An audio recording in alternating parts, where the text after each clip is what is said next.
که این کرتای تنگی که الان دخترکار میبینم خیلی افسوس میکنم، حتی من لعنت میکنم. من بارها هم لعنت کردم، خدا لعنت کنه اولش کسی این مادر اینجا آورد، این موده کسی به دوشنبه به تاجیکستان آورد.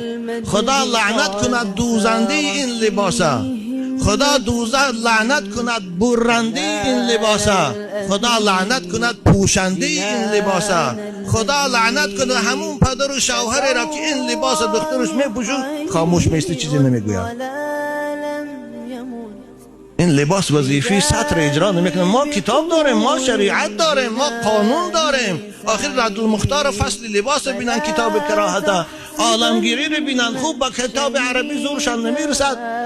یوسف قرضاوی کتاب حلال و حرام داره، فارسی ترجمه شده است.